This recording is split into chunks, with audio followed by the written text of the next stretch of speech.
Hi, and welcome everyone to Ethereal Encounters Unveiled.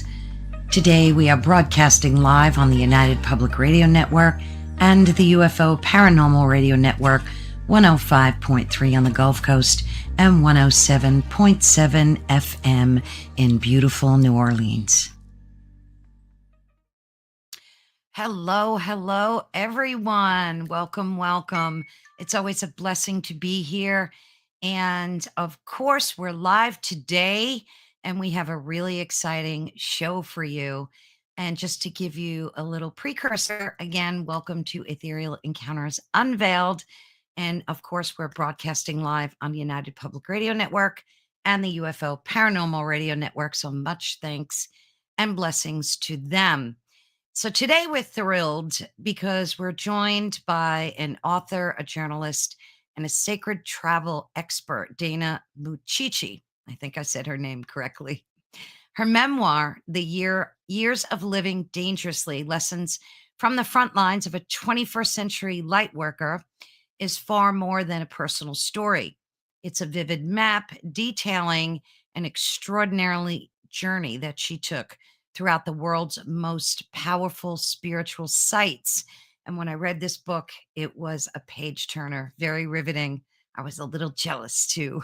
I love the fact that she traveled so much, and the book reflects all of these journeys. So today we're going to be talking to her about her service in helping awaken the global atmosphere and folks during an era of profound planetary change. And we all know that we are currently experiencing a huge and profound planetary change. So I want to bring Dana on board and say, welcome.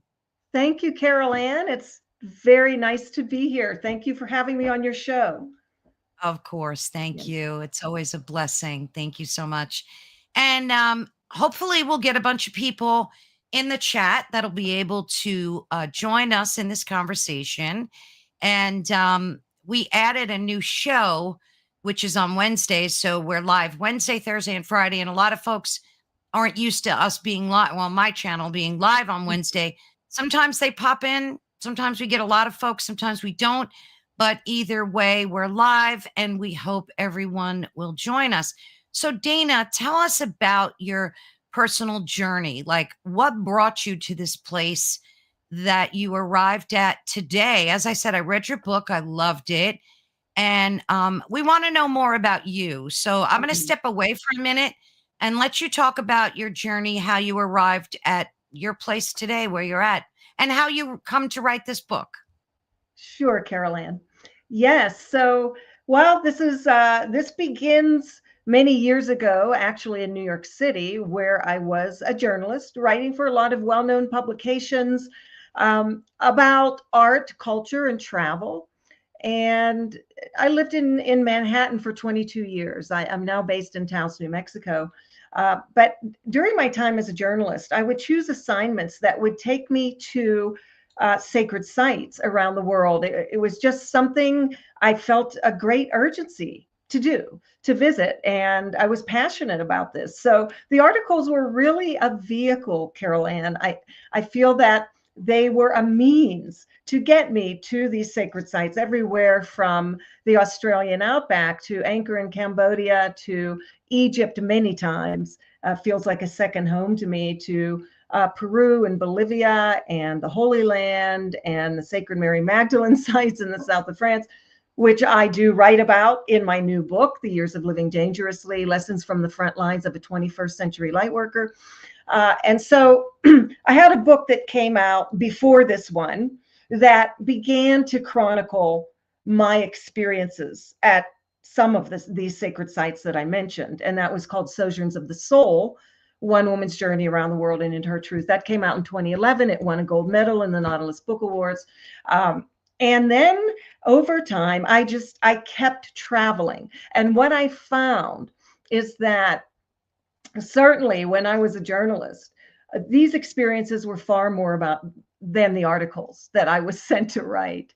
I really was very enamored and curious about all of the changes taking place within me, mystical revelations, energetic transformations. I could literally feel energy moving through my body. I began traveling to sacred sites in my early 30s, and that was a long time ago without revealing my age. So, and I realized that, spirit led me to these sacred sites, and it became a big part of my work. I couldn't really write about the spiritual component as a journalist. However, on the side, I would pursue, let's say, many different workshops and talks about the various world's wisdom traditions. I just couldn't get enough. And living in New York City, everything's at your fingertips.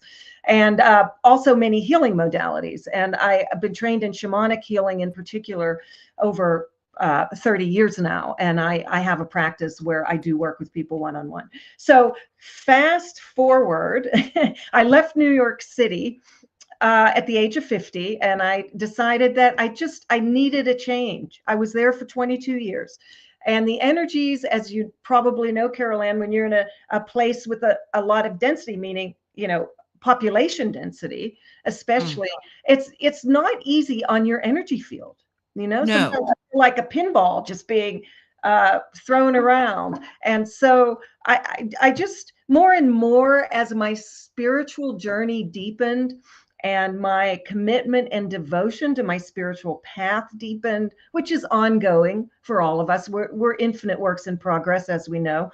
I just felt that as much as I loved it and as exciting as my life was, that New York at that point wasn't serving me anymore. So I moved to the high desert of Taos, New Mexico. And I used to travel to New Mexico a lot, basically because I felt a soul calling, and I was so enchanted by the natural beauty, and the energies here are very heightened. It's a very high frequency place, especially the spirits of the land, the energies of the elementals, the nature spirits, all of this that I was missing so much by living in New York City. And that served a great purpose for me. So now I've been here for a while, and in the meantime, my work changed. So when Sojourns of the Soul came out, it was really when I was able to bring my spiritual journey out into the world, and then it kept building. And I've been doing a lot of talks and workshops around the world, really, since 2011. Wow. On one of my favorite topics, embodying the wisdom of the heart, and sharing the commonalities from the world's wisdom traditions, which, as we know, all lead to the same place within us. So then I wrote another book in the meantime, which is my novel called The Third Muse. And that is devoted to the divine feminine wisdom of Mary Magdalene and the Magdalene Order. And my work became very much devoted to anchoring the Christ light within ourselves and on the planet. And this is beyond religion. Religion has its place, and that's fine. I took an alternative path of spirituality, and the Christ light is available to us all. It's not tied just to Christianity. So then I had a profound experience in the south of France when I visited some of the sites associated with Mary Magdalene. And that was years ago, before I wrote my current book, in which I have a chapter about my journeys there. And also, Carol Ann, I want to say that it's not only about my own personal experience and my inner growth, again, which is ongoing, but it's also weaves together a lot of the timeless, sacred, esoteric wisdom of the ages from various wisdom traditions. So people will find that in the book. And then I began taking groups. Let's see, I believe it was probably 2011 when I started doing sacred journeys, leading groups around the world to various sacred sites. And I call them retreats sometimes. And I started here in New Mexico. And I found that there was a real need for this. People, as we know, especially now, where there's just so much confusion and chaos in the outer world, and people are really searching for deeper meaning. And you know, they know that there's more to the story than what we see out there. So Yeah. I then began, because of the interest, to continue to guide groups of light workers, and we can talk a little bit about what is a light worker. Um, People who are devoted to the light, who consciously anchor the light on the planet and try to live, at the highest frequency they can, and try to live a virtuous life. And there are many people out there who, are light workers, but who don't call themselves that or don't have that frame of reference. So it's a Yeah. much broader term. It's not a special term. Okay. It's not that somebody's special because they're doing quote light work. It's just something that you're guided to do, and for some of us, it's more public, like in my case. So then, I began taking groups to Egypt, to the Holy Land, to the Mary Wow. Magdalene sites, to Mount Shasta here in the U.S., which is one of the most powerful vortexes of light in North America, for sure, the most powerful in North America, and one of the most powerful in the world. I would say that the Great Pyramid of Egypt probably holds that place in terms of the world power center. And I was guided to go back to Egypt. So I went to these sites multiple times and on multiple missions, which in my book, as you know, I call assignments. And that comes from my days as a journalist where we're sent out on assignments. Well, these were Mm. assignments from spirit.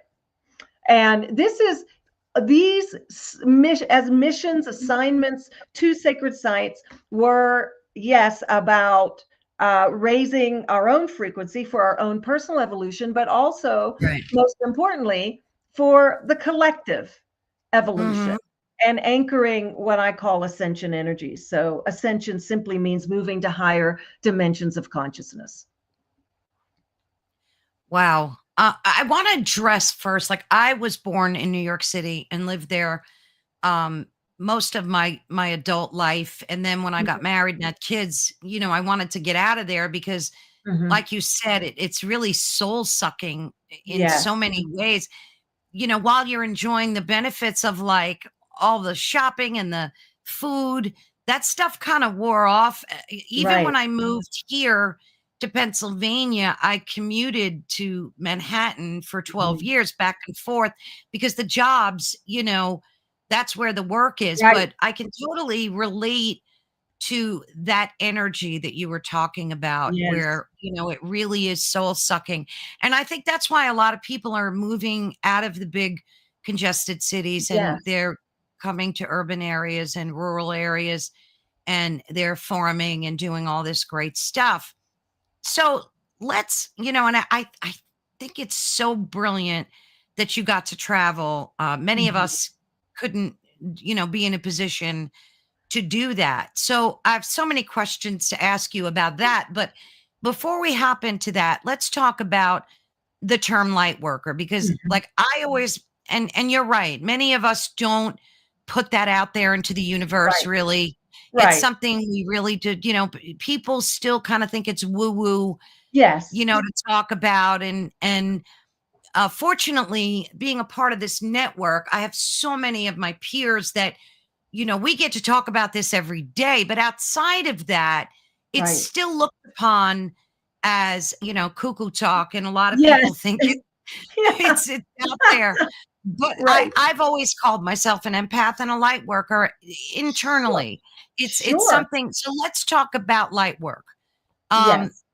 I want to know, like, when did you, because I know you said you weren't in your book, you said you didn't like the fact that you were kind of outed, to be known as that, like that type of worker.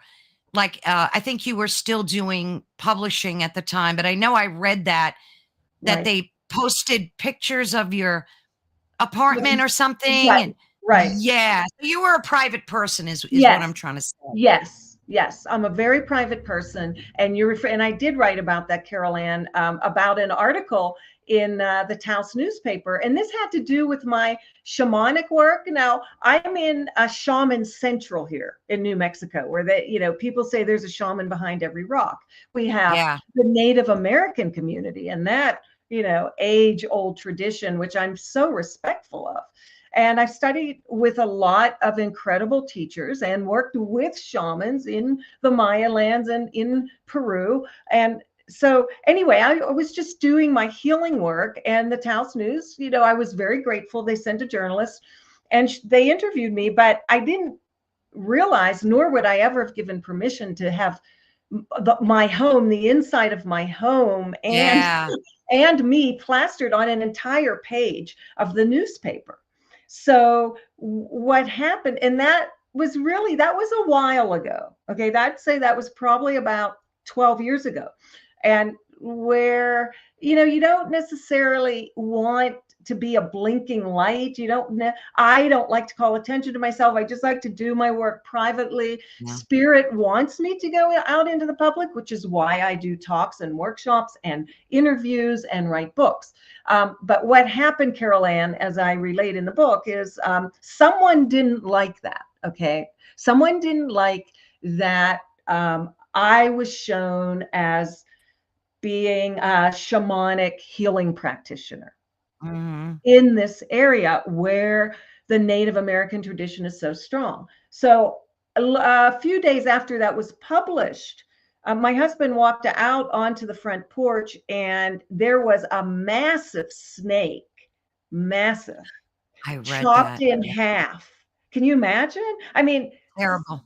thank God he found it, because if I had, I would have shrieked, I'm sure. And it was so close. It was right in front of my porch, and I knew that that was a message Yeah. from who knows what. But as I write about in my book, the pushback, the energetic retaliation to the light that has existed for millennia, since the days of Atlantis and before that. It's nothing Yes. new.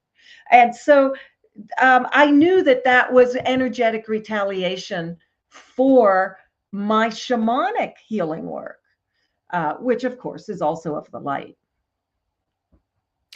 What do you think they were trying to tell you? Do you think it was just some dark spirit person who just wanted to scare you, like, and did Yes, that? Yeah. yes, I do. Yes. And the fact that someone even looked up, because my name was in the paper, that they looked up my address was very Right. unsettling. Yeah. But that was the beginning of Yeah. all of what I benevolently call initiations. Yes. The Yes. word initiation means to go deep inside knowledge. That's what the word means. Mhm. And we could also call these initiations trials, tests, Yes. setbacks, obstacles, which they just began to flow full force after that. And the more and more that I took my work public, that's what happened. So, the epic battle between light and dark, as it has been raging for millennia, as I just said, and we live on a duality plane. And we came here to master the duality experiment. Everything, we can all notice that every experience we have is defined by opposites, right? The light and the dark, the hot and the cold, masculine, feminine, the spirit and matter, heaven and earth, the head and the heart, the sacred and the sensual, everything. And that's what the duality paradigm is. It's a great learning laboratory. And, many of us have come back a lot to master these lessons, and also to be of service, because we have been here so many times. We are Yeah. old souls. A Yeah. lot of people who would, I even had a little hesitation about putting the word Lightworker on my book for the reason that Yeah. you mentioned. But I thought, look, let's just put it out there. We need to normalize this. It's not, again, Yes. anything special. Anyone, like, you're a Lightworker. Everybody does it in a different way. And like I said, to be a quote light worker really means that you are a virtuous person living a virtuous life. You're heart centered and you hold and emanate the light wherever you go. To me, that's the definition of the light worker. Now, what expression that takes is different for everyone. And for Yes. me, Spirit wanted me to go out into the world and be this, do this. And Yeah. another thing that comes to mind, Carol Ann, is that, I realized over time that it's not so much what we do. It's not so much what our work is or looks like. It's about who we are and the frequency we hold. Mm. And it's more becoming more and more important that we do what we can to refine and sustain our ability to hold and emanate the light, and to keep to sustain our frequency and raise our frequency as much as we can.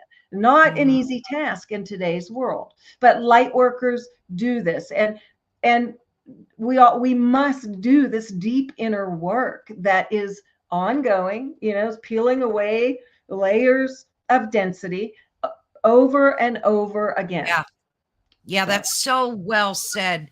I loved every word of what you just described. And it's interesting how light workers attract each other too. Like yes, we find each other. Have you yes, noticed that? we And have. and it's Yes, yes, and it's very serendipitous because it's never like intent. It's not like I set out. I mean, even the girl that just popped in our chat, Heidi, it's funny because I've never met her in person, but I call her my star sister because we just connected that way. right, And I know she's a light right, worker as well. right. And I love that we do that we attract because like Yes, you said, it's very difficult in this day and age because there is such a battle of darkness and light, yes, and it's very difficult, and it's a lonely place to be yes, in a position like that we're in, where we're yes, searching. We constantly are searching for knowledge and looking for those epiphanies that bring us closer to the light, right? right. Because the darkness is always challenging us. It's always Always. always in our heads, always trying to deflect. How do you deal with that? Before we get into the nuances of your book, how do Yes. you deal with battling the darkness on a daily basis? That is a great question. Uh, I just keep redirecting my attention to my heart center. Yeah. Uh, because that to me is the place of unity, the still point, the seat of our Christ presence, and what I say, the launching pad of our ascension, moving to higher Yeah. dimensions of conscious on a return path to God. So it's really for me about a matter of redirecting my attention. And when I get this retaliation, and it's Yeah. all you read about what happened to me in my book, and some of them were near extinction events, and people Mhm. have been going through this again for ages, but um, I I just come back to my heart center and breathe, Yeah. and realign with my mighty I am presence. When your attention is focused at your heart, you're automatically aligned with your I am presence, which is an electronic body of light that exists about an arm's length above your crown, and that connects you to God. And there's a white tube of light extending from your I am down through your crown to your heart center. And so that is it, to be Mm. to as much as we can constantly have our attention focused on God. And I love the prayers in your book too. oh, I good. love them. Oh, Yeah, I'm good. gonna make sure I say them because some of them are just so perfect. Like the I am one really resonated Oh, with me. Yeah. yes, the I am decrees. And thank you, Carol Ann. That's one of my most favorite practices. And I try Yeah. to do it as much as I can, because so much happens when we realign with our I am. And then the infinite I am, which is God's Mm. spirit. So those decrees are very powerful. Yeah. I also love how you brought certain words to the forefront, like words that we don't think about but Right. resonated. So, you said in your book that you kept repeating the word enthusiasm as though it were Yes. a secret mantra, and then you went on to explain, its roots, that it's a Greek word, where it comes from. And I love the fact that you use that word to, like, as inspiration, basically, Yes, right? yes, as inspiration to be infused with the energy of God. When I started to think about enthusiasm, that is inspiration. Absolutely, it's divine inspiration. And you that feeling, that kind of intoxicating feeling, not that you would be drinking alcohol, but the feeling Right, of right. like the effervescence of champagne bubbles, and you just feel that way, as much as possible. That's also one of our tasks, is to try to Yeah. come into that state of being as much as we can. And I was young when I was walking the streets of New York, and I kind of tuned into, like, wow, it seems like I've been able to create the exact experiences I desired for myself. How did I do that? I was walking to work one day, and I thought, and then I thought, it's my enthusiasm that helped me do Yeah. that. Yes. And everybody has that. And now, especially, these last years have been so difficult for everyone, for all of Oh, humanity. yeah. And to try to recapture our enthusiasm and our joy, which is a Mm, state of being. Joy is not an emotion or a feeling, it's a state of being, and it encompasses love. In fact, joy is the highest vibration we can hold. And I feel that enthusiasm is a part of that joy that stems yes. from joy. Yes. Yes. You know what I found interesting too? Like, when you look at this global awakening now, in this time, it's and having lived through the spiritual movement of the 80s and 90s, um, it's so different. Like, now people are waking up to a lot of the demonic lies, demonic Yes. forces that are out Yes. there.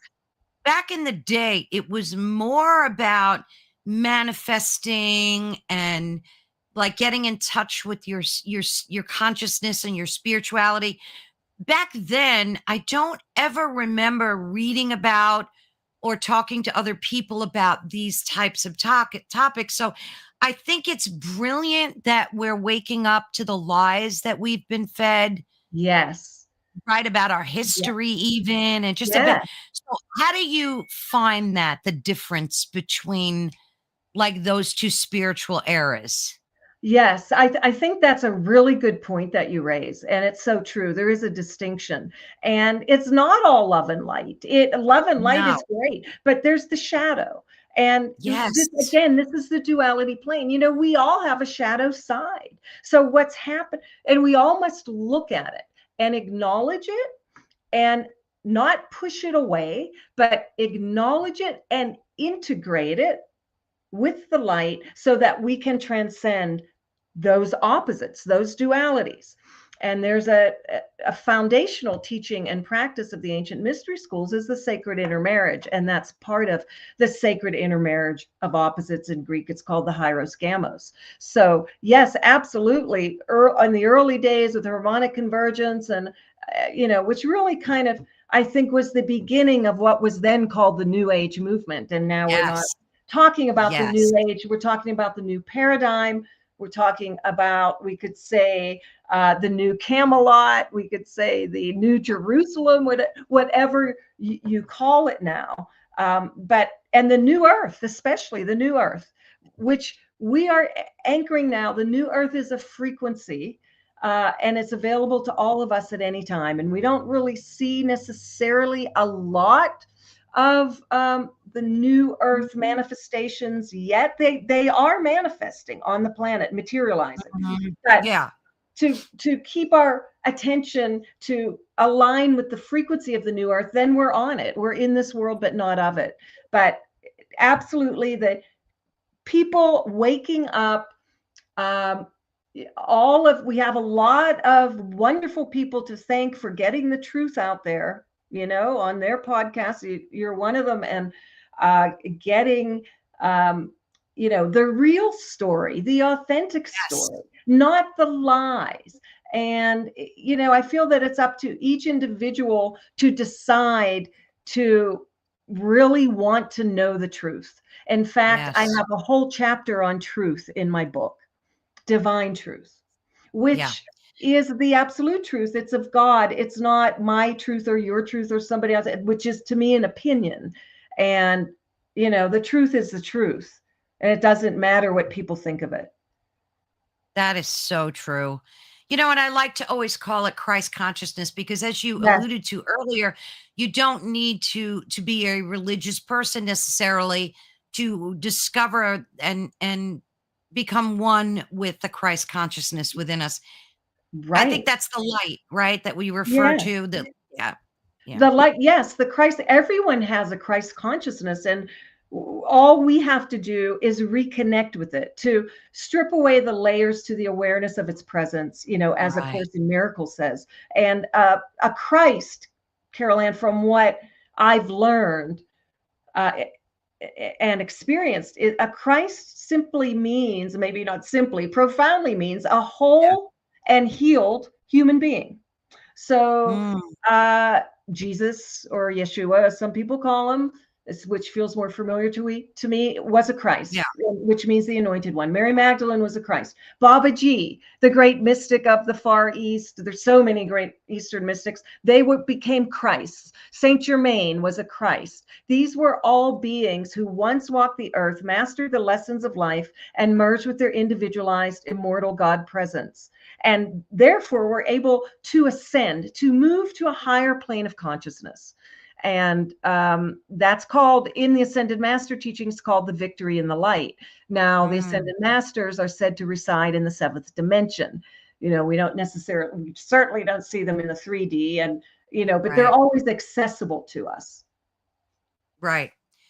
Yep. Um, you also talk a lot about, which I really related to, is I think you said a light worker friend of yours told you about these battle scars that we Yes. all, and Yes. whether they're physical, mental, emotional, spiritual, they're a necessary part of a mission because it kind of gives us skin in the game, right? Yes. Yes. So Thank you. let's Yes. oh, because I love that in your book. It's so relatable because a lot of us have battle scars and we're trying to do Right. shadow work to Right. move out of them and Right. past them. So, and I think in discovering your inner light and doing this spiritual work is a very lonely, like I said, it's a lonely place. How do It you is. deal with both of those? Like, talk Yes. to us about the battle scars. Thank you, Carol Ann, Of course. for remembering that in the book. Yes. So I'll address the battle scars first, and then the loneliness Yes. element, which is real for sure. Yeah. The battle scars.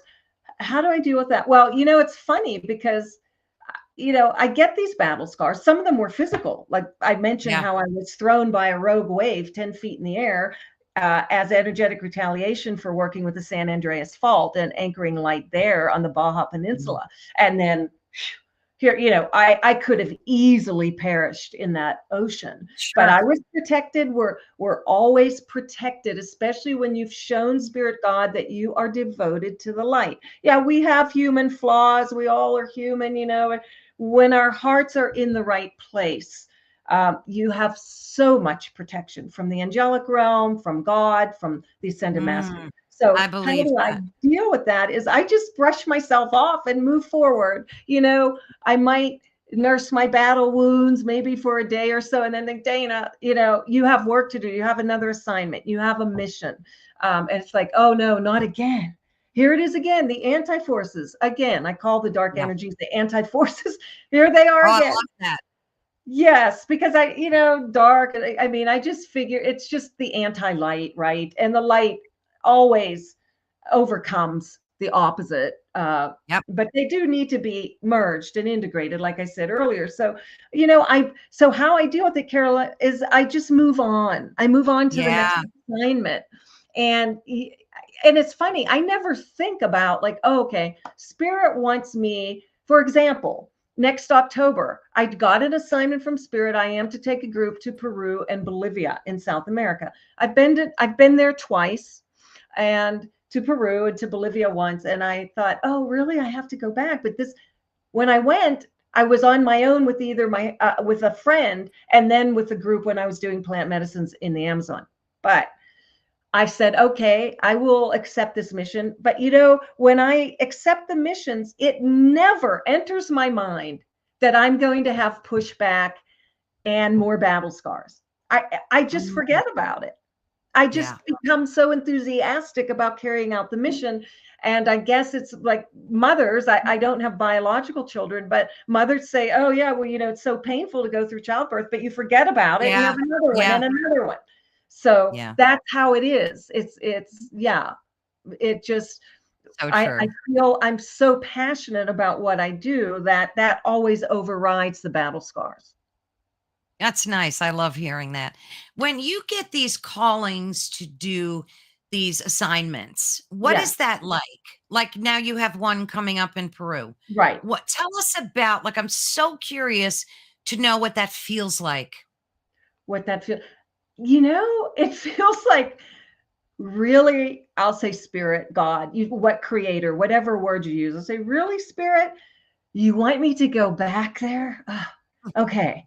So it feels like it's just a flash. It's a flash of inspiration. And it just Mm, comes into my mind. And I get this feeling in my body. My body is my best truth barometer. So if it feels right in my body, in my gut, in my heart, even in my extremities, because I might get tingles. Whenever I mm, get tingles running up my back or in my arms, I know it's true, and I know that that is the path forward. One of my other litmus tests is if it's not a strong yes, it's a no. It's a no. Don't do it. ah, I tell that's my good. my nieces this. They're in their 30s. Honey, if it's not a strong yes, it's a no. To move on to something else. But for these assignments that I receive from spirit, I I've come to know that it is spirit telling me to do this. So of course I will accept. And then I get to work with all the 3D details, which aren't my favorite thing. And my favorite thing is being at the sites and being with the group and just being in these amazing heightened energies. And Yeah. so, and then I set out with the details and I write the itinerary and I uh, enlist a tour company to help me with the hotels and all this stuff. So that's how it works out.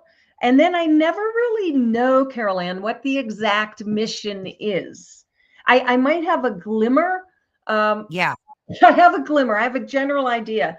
But sometimes so many more things reveal themselves when we're actually there, you know. Wow. And for example, for Peru and Bolivia, so I ask why. So I'll get into a conversation. Yes, with my higher self, which is, again, the higher self is your Christ consciousness, the higher self, Mm, which is connected from your heart to your I am presence to God. So I'll get into a conversation. Why are you sending me here? Why now? Why is this so important? So then I receive the message. It can come in information in my mind. It can be a feeling in my heart and body, like I said, and it's sometimes it's transmitted as energy, and I just have to feel into it. So I was told, and I knew this, but I had forgotten this, that, the Kundalini energy of Mother Earth as a being herself, the entire planet, is now situated in the area of Bolivia and Peru and Chile. oh, It's a wow. divine feminine energy. Before it is said to it was said to have been located in Tibet in the Himalayas, and it Mhm. carried a divine masculine charge. So right about like mid 20th century, it started moving towards South America, and now it supposedly rests in this area of South America, which is a gorgeous, gorgeous divine feminine energy. So it's part of the balancing and the integration of those dualities. Mm. So, Mother What is Earth it? is going, go ahead. Yeah. No, I'm so curious. Like, what is it when you arrive at your Yeah. destination? what transformations do you undergo? Like what happens to you when, you've had this calling and Right, you followed it through, and now you've got either yourself or people, a tour right. group. Like what what transformation does that give to you? That's a great question. So it's really gradual. It's a gradual evolution over time. So when I arrived, see, I don't like to do a lot of research. Mm, I'm a writer. And as a journalist, I did tons of research. But, when I go to these sites to lead groups, I don't want too much information in my mind before I go, because I want to be as clear and open and pure of heart as possible to mm, receive the light, which is information. Light and information are the same, and the yep, energy that comes through me. And it's a more of a feeling. And then we might progress from one side to another. Like I said earlier, I'll have sensations in my body. I might feel very hot and then cold and then hot, and I'll know that I'm receiving an activation from the ley lines, from the earth energy at the site, and the cosmic energies pouring in. And or I might get tingles all over. Or when you step into the flow, and I'm sure you've experienced this, Carol Ann, the divine flow of life, of abundance, and life is abundant. When you step into that flow, miracles happen. Literally, yeah. what we would call miracles. Synchronicities are off the charts. You know, Oh, yeah. let's say you're at one sacred site and you say to somebody, "Oh boy, I really wish I had a baseball cap. It's so sunny today. I don't know." And if you look down at your feet and there's a baseball cap, it just appeared out of nowhere. That's just a simple example. Which would be called a precipitation of an object. That's beyond a manifestation. So you'll have precipitations of objects. You'll have instant manifestations. You'll have synchronicities where everything that you need, all the information, all the people, all the connections are just delivered to you effortlessly. Yeah. And that's Yeah. how you know you're in the flow. And that happens on every single journey that I've ever taken. And it happens in your daily life too, in my daily life. I mean, it's, you're more attuned when you travel because you've already left the familiar behind. So you're a little more Right. open, and it's easier, I would say, a little easier to access these heightened frequencies when you're not in familiar surroundings, and also when you're at a sacred site. And sacred sites actually are called sacred because they emit light, and they are often at the intersection of the electromagnetic ley lines that crisscross the earth, known as the planetary grid. And that's a whole other conversation about the Yeah. healing power of sacred sites, because it's very healing. I mean, that's another thing. I've received healings at these sites. One example that Wow. comes to mind is, I didn't write about Peru in my current book, but I wrote about it in the previous book, Sojourns of the Soul. And maybe I didn't write about I don't remember, but there is a Peru chapter in that earlier book. But I went to Peru, and I was with a friend, and we were, on our own spiritual mission, just the two of us, a girlfriend of mine. And we were walking down this very steep slope in Bolivia. I mean, the altitude, is fairly high. And we were laughing about something. And you know how a friend just goes like this, "Oh, isn't that funny?" And it was so dark, pitch black. I didn't realize I was at the edge of a stone step on this Oh, mountain, geez. and I just heard something crack, like, "Oh no." So my ankle, my I could barely walk. Our guide had to carry me on his shoulders up Oh, to geez. where we were staying, and then I had to ride a donkey back down. And I thought, oh, and this was very close to the beginning of our trip. And I thought, because Peru and Machu Picchu were going to be at the end of the trip. And, Mm. you have to hike through Machu Picchu, and there's so many steps, and it's high. And Oh, yeah. oh my God. And I thought, oh my gosh, I can't, another battle scar, right? I thought, I can't believe this is happening. I saw a local shaman. They they wrapped my ankle with a bandage and some herbs. And he said, "Oh, it's a bad sprain. You just have to be very careful. So I'm limping, right? And then we get to Machu Picchu, and oh my gosh, I just was so connected to that sacred site that I didn't have any more pain. The pain disappeared. Wow. I was hiking and walking up all these steps, and I, it was as if nothing had ever happened, even though I was still wearing this bandage. Then I got home, back home to Taos, and I did see a doctor, and he said, I can't believe you did all that climbing and hiking. Your ankle is broken. So, Wow. what happened is that I had gone so much into the, I don't know, higher dimensions eh, beyond time and space that I was able to transcend the pain, and it didn't feel like anything was wrong. But I was protected in that way too. And that's what sacred sites can do. They could take you into, a healing state. Wow. Now, my That's broken ankle beautiful. didn't just heal there because, that Yeah. really would have been a miracle, but it did heal fairly quickly. So, But it kind of being in that environment and that holy place really kind of lifted your spirit yes, so that and you my didn't even energy. feel the pain. Wow, No, that's for something. for like 10 days, nothing. No. And so that's an example. So there have been research by Russian scientists and others on the healing power of pyramids.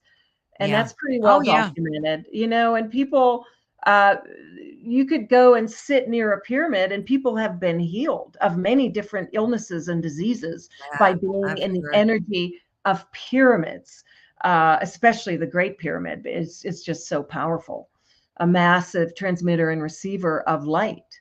Yeah. So, Yeah. um, so that's one of the benefits. And you also, your consciousness becomes more wide open at sacred sites. You receive information that you might not normally receive from the higher realms, from spirit or from Mother Earth. And you have revelations. You can receive clearings of stuck energy just Mm, instantly. You could be clear. Just your seven main energy centers are known as chakras, and there are other words for them in different traditions, will be instantly realigned. Um, you'll receive activations. I mean, there's just no end to the benefits of yeah. being at these sacred sites. Do you write when you're there? Do you No, document? no, I don't write, not while I'm on the mission and leading a group, and I'm just so busy. But it's funny that you asked that, because again, I'm going back to when I chronicled my journey in Peru in the previous book. Um, Mm, I was I was experimenting with sacred plant medicines, which a lot of people are doing now. And I was working with a small group of people and a shaman in the Amazon jungle. And, Mother Ayahuasca was one of the plants. And of oh, yeah. course, it's a hallucinogen. Most people know about it now. And even though, shamans have used it for millennia. And so when I had those ayahuasca experiences are very hard on the body, and you have this violent purging and Yeah. vomiting and all this stuff, and you lose your coordination, and you're thinking, why am I even doing this? But then you get these amazing visions because it has DMT, which is Yeah. like a hallucinogen. Okay. And that's the compound in it, among other compounds. And I received a message during that ayahuasca journey. I heard, get it down, get it down. And I Mm, said, what? And then I was shown a script of a handwriting. And so when I came home from that journey, immediately I started writing about it. And that was the last chapter in Sojourns of the Soul. And I wrote that book backwards in yeah. time. So yeah. So then I do. In the past, I used to take notes, just little notes in a notebook, so I would remember some things, but I don't do that anymore. I I remember. wonder why, like, would you, is it because you would rather just be in the moment and Yes. not be Yes. troubled, right? Yes. Yeah. Yeah. Yeah. I could see that. I Hmm. mean, I could see the benefit of both. Like, Right. maybe taking some time at night to do like a Right. diary entry or something like that. But then when you get absorbed in writing, you're not in the moment of where You're you're not in the at. moment. Right. Yeah, I Right. could see I that do for have sure. some notes, like some very, very fragmented notes on tiny pieces of paper that, so that f- for like a foundation for some of the chapters in the Years of Living Dangerously. I did have Yeah. some. Yeah. Um, and you talk about three, I, I guess they're called ascension, the three H's of an Uh-huh. ascension path, which is heart centered, harnessing the mind in service to the heart, and humility. Could you Yes. talk to us about that? I love that. Oh, thank you. Yes. Wow. I really am so honored that you read my book so deeply. I Oh, should, most people don't even have time to read, and you remember this. I'm honored, Carol Ann. Yes, thank the three H's really came to me as a message from Spirit, because I was tuning in, like, what is it that we really have to do to accelerate our ascension in you. consciousness, Yeah. to expand our consciousness. And those three words came to me. Of course, being a writer, I love language, and I see Yeah. words as energy packets. They all carry frequencies. And so the heart-centeredness, humility, and harnessing the ego in service to the heart. I realized through my experiences that all roads led back here. And Yes. when I delved deeper into the world's wisdom traditions, I saw that so many of their meditations, visualizations, their spiritual practices all had to do with softening and opening and expanding the heart so that the heart can truly see, so that we can be so centered and balanced and grounded in our bodies and a pure and open vessel of the light, you know? And I even love Zen, I remember one of my Zen, I mean, I delved into everything, but one of my Zen meditation teachers in New York City, when I was much younger, said the meaning of Zen means intimacy with the heart. I thought, wow, that's fascinating. And then you go to the Buddhist tradition and you have the Heart Sutra, which sutra means teaching. And the Heart Sutra is fascinating. It's all if you look it up, you can find it online. It's a very long prayer, but it's all written and transmitted in opposites. Nothing Yeah. increases, nothing decreases, nothing is born, nothing dies, and it goes on and Mm. on and on. And then at the very end, there's a mantra, which is called the Gate Gate mantra, that is about going completely across to the other side because you've already integrated and transcended all of these opposites within your heart center. I thought, this Mm. is incredible. And the subheading of the Heart Sutra is the cure to the illusory mind. Mm. So I thought, wow, it's always about dropping out of your head and into your heart. Everything is Yeah. about that That's because the so mind true. gets in the way.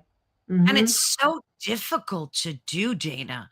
It's like Yes, a daily battle, at least it for me. is. Such a It's struggle.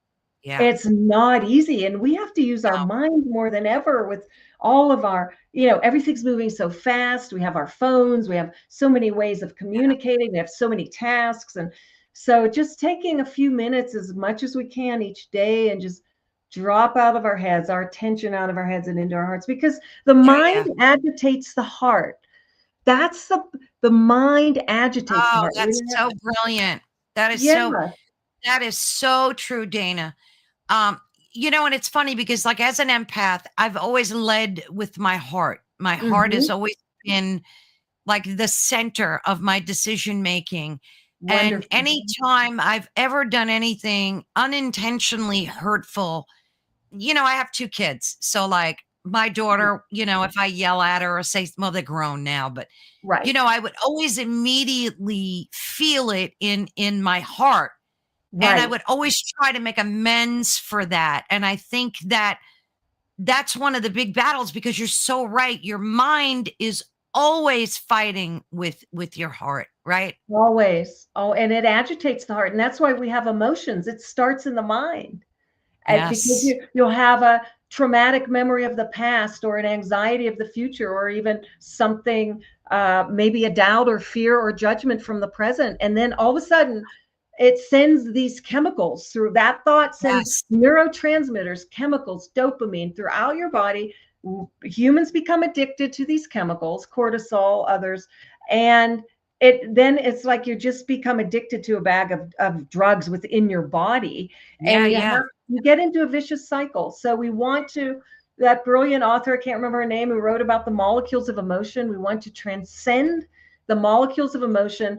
We don't want to be on the pendulum swing of emotion. We want that pendulum to be as still as possible. Easier said than done. It goes, Yes. now when you get older, Carol Ann, as you know, the pendulum is not as extreme when you get older. It's more like this. But even Yeah. we still want it to be as still as possible. And that comes with various spiritual practices and meditations, and really having one spiritual practice that you do consistently is so important. And I share so many of them in my book. Yeah. How do you I find it difficult. I talk to a lot of people, obviously, Mm-hmm. and some of them say never struggle with your humanness. In other words, we're told that like emotions are bad, right? That they're Right, not good. right. And I have a problem with that because I think on this plane that we're here to experience, our emotions are a part of that lesson, right? How do you, Absolutely. thank Yeah. you. How do you handle them when I mean, you're human, Dana, even I'm though you're human. writing Absolutely. being, I'm like everybody else. Yes. right. How do Right. you deal with the challenge of the constant influx of your body wanting to be emotional? Yes. Maybe you get angry one day, or Right. like how do you handle your emotions? Yes. That is such a great question. No one ever asked me that. It's really an important question. Yeah. You're absolutely right. We don't want to push the emotions away. We Emotions, people have said, the cliche, it's their energy in motion. They bring us information. So we Yes. want to to embrace the emotion, take the information and teaching from it, and then let it go. That Right. is the key. Then we don't, when I talk about the mind agitating the heart and stilling the pendulum swing, I'm not saying to push away your emotions. Allow them to move through you deeply. This is a Yes. really good distinction that you brought up. And to take their teachings, but do not stay attached to them. And that's what I Yes. try to do. I look at, oh wow, why is this emotion coming up? What does it have to teach me? Okay, I accept the teaching. Thank you, God. I accept the teaching. Oh, I And love that. then the emotion starts to dissolve. As soon as you acknowledge that you're Yes. having the emotion, like being aware that you're having this emotion, and yes, they're not good or bad. You're not judging them, because judgments, it's another thing from the mind that keep us Yep. separate. And Yes. so, and you also don't want to have the whip to the back, like, oh God, oh, I'm such a bad person. I can't believe this happened again. I have this destabilizing emotion. But you just notice it, embrace it, and really just try to integrate it and then move on. Do not attach. Don't try not to stay in that emotional state once you've received the teaching. That's what I try to do. Oh, I love that. And even Ben Alfamaz said, evolve, go with the flow as it presents. That's so Yeah. true, because I Yes. don't like that there are some folks teaching the suppression No, of these, no, right? I love that, no. Dana, that you feel That's that what it, way. Oh my gosh. yeah, that's what it means to be human. Here's Yes. like Mary Magdalene. Okay, let's bring her up for a minute, because Yeah. she taught that to be spiritual is to move more deeply into life, not Hmm. to escape it, right? To be always floating outside of your crown and whatever. I mean, that's fine. It's wonderful to connect with our star families throughout the multiverse. It's amazing, and to activate our pineal gland and pituitary gland. but we want to be divinely embodied. We want to be as human. Hu is the Latin root word for of the spirit, and then man. So we were both. Right. We're heaven and earth. We're spirit and matter, and even the word human Absolutely. has that embedded. And so she would say, move more deeply into your body and into your life, into experiencing your life. Yeah, because I think we're all guilty of judging ourselves Yes, so much. yes, We're constantly and a lot of that is childhood trauma, right, you know, that we're dealing with still. yeah, You know, and like I said, shadow work. Shadow work is such a yes, great thing to do to yes, try to move past these things. Um, do you teach that? Like, do you have folks that you work with and teach them these principles yes. and like how to move? Tell me about that. Yes, I do. I do private healing sessions, Oh, and wonderful. I do shamanic soul retrievals, which is my specialty. I was trained in shamanic healing over like 30 years with some, very well-known teachers. And I also do what's called a spiritual attunement, where I simply open and attune, and I become an open channel, although I'm not a big fan of the word channel, but I receive information, from the higher Yes. realms of light, from God, from the ascended masters, the angelic realm, and I share that with the client in the moment. And then my shamanic soul retrieval is a very, very deep form of healing where it is all about bringing up the shadow and the trauma from the past. Mhm, And yeah. that's, I do almost all of them at a distance, and it happens in the quantum field. And I travel through non-ordinary reality. I go into an altered state. I have my drum or rattle, and the client is lying down in their house, wherever they are, say it's in New York, and then I'm here in Taos, and I'm connecting with them in the quantum field and allowing spirit to guide me as far back as possible in their timelines to where some of the greatest soul trauma occurred.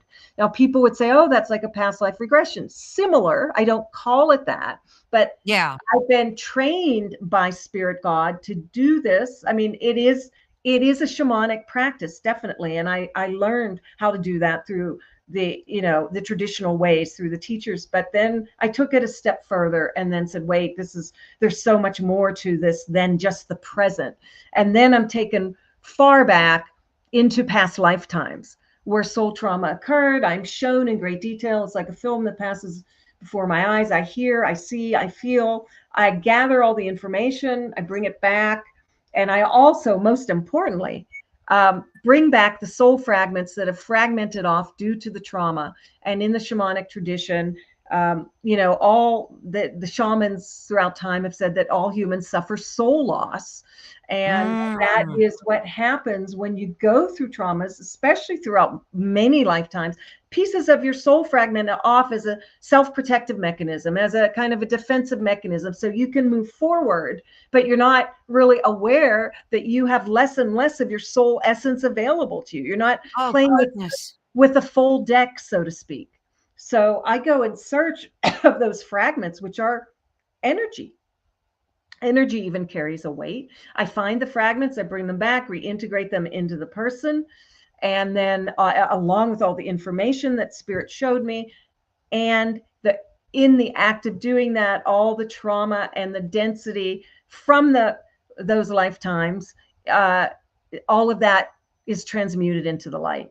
So then Wow. people feel it's a very, very deep, profound form of Yeah, healing. yeah. Then we have a What? phone call where I transmit everything that came through, where we have a phone call the next day. So that's one way that I help people. And I also share a lot of the practices that I wrote about in my book, like heart centering prayer or the Mhm. Toltec practice of stalking yourself, for example, and many other meditations, the I am decrees. And also, I love sacred geometry. So I have sacred symbols in the book where people, and I give people ways to work with the sacred symbols, Oh, I because love that. symbols carry light, which is Yes, information from higher absolutely. realms. So Yeah. so symbols like sigils or kind of Like similar? sacred geometry, like the Vesica Pisces, for example, Right, or right. Piscis. I have Metatron's cube. I have an infinity sign. So I have 7 chapters, and I was again given a certain sacred geometry for each chapter, and that is shown at the beginning, and it's also shown at the end of the chapter with a meditation that people can Mhm. use as a practical spiritual tool to work with that particular symbol or sacred geometry. Yeah, because at the end of your chapters, you have these symbols, and Yes, I was looking at all yes. them, and I really connected with some of them. And Carrie also says that she does that work too. Now, Uh-huh. I kind of read about the fracturing of your soul, Yes. but I didn't realize that you can actually leave pieces of Yes. it. Where did they go, Dana? In They the could be. ether? Yeah, that's a great question. They could be anywhere, Carol Ann. Like in my travels through non-ordinary reality, remember I'm in an altered state, I Right. sometimes find soul fragments off planet. I find them Oh, somewhere wow. maybe in a healing chamber and Sirius, or I mean, it's just infinite. The possibilities are infinite. That's just one example. Or the soul fragment could be in the exact place. Let's say I was guided into a medieval lifetime where where a woman, the woman having the session done was burned at the stake for being a quote witch, even though she was a gifted Yeah. healer. And so maybe her Yeah. fragment is still staying around that area to clear, the Oh energy my and the goodness. trauma. So it depends. I don't know. I don't know until I get into the altered state and I'm taken by spirit to find them, to find the fragments. Now, are these your spirit guides, or are they archangels that you work with? Like, who do you tap into to do this work? To my I am presence in alignment with God. I just directly, I'm guided by spirit God. Now I do also, that's a great question, because the ascended masters, I'm very close to them, and I also work with them. And the archangels, yes, and they'll come into the session, and I'll feel their presence. And I might tell someone like, "Did you know you had a connection with Archangel Raphael, or Master Merlin is here?" And I can feel them, and they're there to lend their energy, but I don't receive the information from them per se in the soul retrieval. Now Gotcha. I can connect with these beings, and in my spiritual attunement session, yes, I can bring through messages from the ascended masters, from the angels, etc. But for the soul retrieval, I feel that I'm guided directly, by God, by the Godhead, to Yeah. get this information and find the fragments. Um, Again, but in my other sessions, I will often receive messages from the masters and the angels. Mm-hmm. Yeah. I've been reading more and more about and feeling it, that it's true that our consciousness is not within us or around us, but it's really from an external source, I guess, because we're all connected to the light, each and every one of us. Maybe our Right. consciousness is unified. Like, Yeah, how do you think that works? that's fascinating. Yes, that really feels right to me. It feels accurate, Carol Ann. You've heard of Indra's net, where we're all Mhm. points of light on this grid, Yes. right? Indra is from the Hindu tradition, and we're all points of light. And yes, we are connected through the tachyon energy. The tachyon energy of the universe is a sacred energy that Nikola Tesla tapped Tesla, yeah. into. And it's a very holy energy. And I guess you could call it the glue that holds everything together. So Yeah. we are not isolated entities floating through space time. We are all Right. connected in a massive Yes. web of light. Absolutely. It's kind of sad when you think about that our souls get fragmented. It kind of broke Yeah. my heart there for a second. I mean, Yes. and I know that like we're broken in ways as humans, because Yes. as we talked about, but to think that our soul becomes fragmented, but you can put it back, you can unify it, right? Absolutely. Absolutely. And people, and there are people who also will tell me, oh, when I was, you don't have to go to a sacred site. This is just an example. Oh, when I was, in Egypt last year, I felt a piece of me come back. Like it can happen spontaneously it can happen in your backyard. We often don't know that we are missing these fragments, and Mm, we're too close to it, you know and so when I was in my training, I had a number of sword retrievals from people I trusted, and it was very helpful. And they could come back spontaneously, or you can work with a practitioner who can assist you and just bring you into the awareness that yes, you have had multiple trauma. We all have had untold traumas, and thus sometimes the emotional upset or discord in the current lifetime is often related to a past event. Yes, it could be your childhood, but it could even go further back. And what I call non-beneficial repeating patterns and programs stay with mm, you throughout multiple do. timelines. And Yeah. so perhaps, let's say somebody has issues with their mother, perhaps that started all the way back, I don't know, in Egyptian times or in ancient Greece or wherever. Or here in the US, maybe, you were a pioneer. I don't know. It's amazing what comes through, Carol Ann. It's amazing. Oh, And I can imagine. the most important thing is this is not about me. I just want to say I'm just a vessel for the light. I myself am not doing the healing. God is doing the healing. Any healing practitioner, God's spirit works through them, and we offer ourselves as a pure and clear vessel of the light to come through. So, Well, Dana, you devoted your whole life to doing this light work. And I mhm. think that only chosen people really get the honor of doing that. I mean, the work that you're doing, to me is a blessing to humanity. And um, if I were you, I mean, if I were you, I would feel so honored and blessed that I were chosen to do that. oh, Does that make well, sense? Carolyn, thank you so much. I'm humbled by that. And, like I said, you are also a light worker. There are many people who hold and emanate the light, lay footprints of light wherever they go. And yes, I feel very honored and blessed. And I feel almost like I didn't have a choice. Like my Yeah. soul chose this because I Yeah. I have ancient memories of doing this in so many lifetimes, like way, way back. So it was a process for me to remember all Right. that. That's so difficult. Yeah, Yeah. And and I just want like to ask you about that, about remembering too, but I also want to bring up something you wrote in your book that resonated with me. And you said, take the time to stalk yourself. Notice where your attention is, like moment by moment. And right. I think that that's so important because, and you mentioned about wavering from spirit and Yeah. God, Mhm. and like to simply notice yourself and like center Right. yourself back. So Right. talk to us about that. I loved that.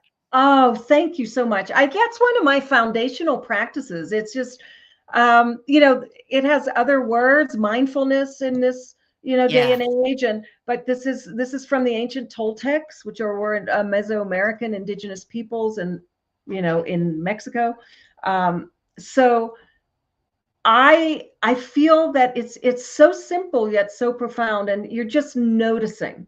And this whole idea of noticing where your attention is was delivered to me in a message. This is fascinating, by a monk in a Mm. Benedictine monastery here in Oh, New wow. Mexico. And I went there after my father passed. This was many years ago, and I went there to not for religious purposes, because I was not on a religious path, but I it was beautiful. It's in the desert here in the remote area in New Mexico, and I just went to heal. And I didn't necessarily take part in the Benedictine rituals, but I also was just open, like, okay, well, here I am. This is odd Yeah. because I've kind of rejected religion, and here I am. My dad actually went to a Benedictine college, and so I went into the gift shop one day and there was Brother Ernesto just leaning against the bookcases. And I said, I have a few questions for you. I was really curious. I said, what does it mean to be spiritual to you? And he said, well, what does it mean to you? And I said, well, I guess, to be a loving person, to be of service, to help people. And he just said, Uh-huh. well, like that wasn't quite the right answer. And I said, well, Brother Ernesto, what is it? He said, being spiritual means where is your attention in every moment? It means Mm, exactly that. Are we distracted, by the things of this world and all of our 3D, whatever, densities, or is our attention focused on God? That's it. That's the bottom line. Is it focused on God or isn't it? Of course, when we're in the middle of a task, we may think, well, my attention strayed, whatever. But the practice is simply to notice if you're thrown off, especially yeah. by thoughts of the past, anxieties about the future, doubts, fears, worries, judgments of the present and past and future. You just notice and you bring your attention back to your heart center, which instantly aligns you with God's spirit. And that is what I call entering a state of crystalline neutrality. That is Mm, very, it happens over time. The more and more you practice this Toltec practice of stalking yourself, or any of the other meditations I offer, or any meditation that you're doing from any wisdom tradition or religion or whatever, the ultimate effect, if you're doing it consistently, is to bring you into a state of crystalline neutrality, which is mm. not that you don't feel.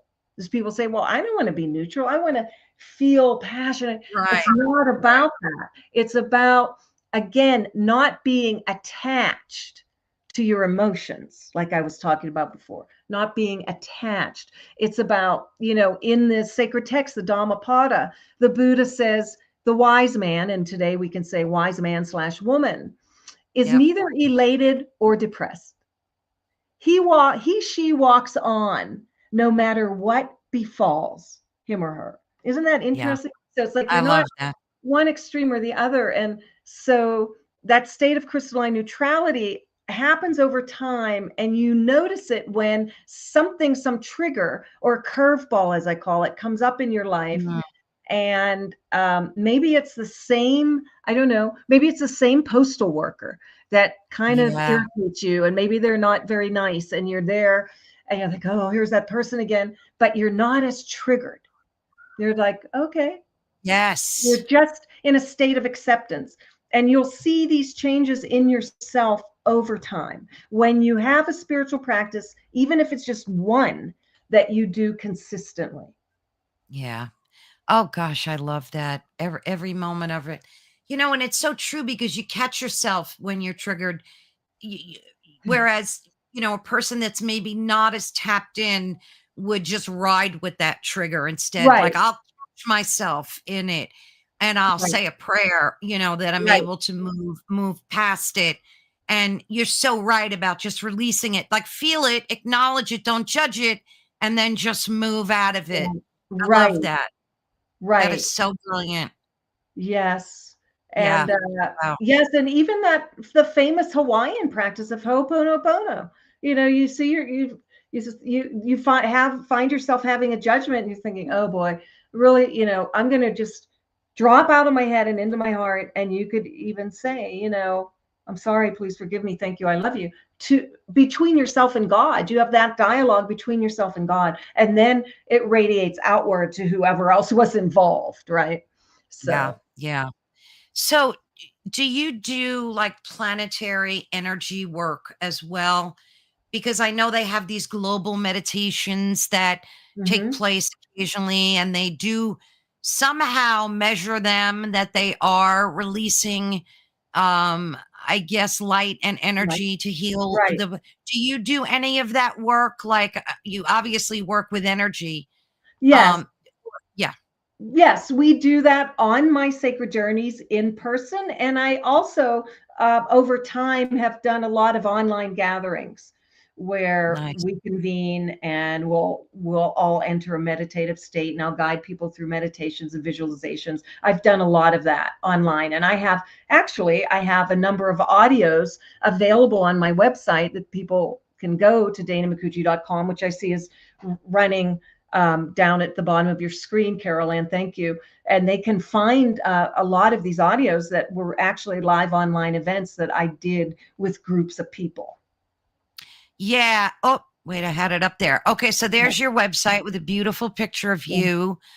So and I always like to show, because a lot of work goes into creating this.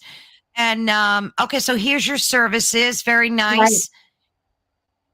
Yeah, and that's my last book, The Third Muse. So my new book, The Years of Living Dangerously, literally just came out end of October. So I have to get that on the front page.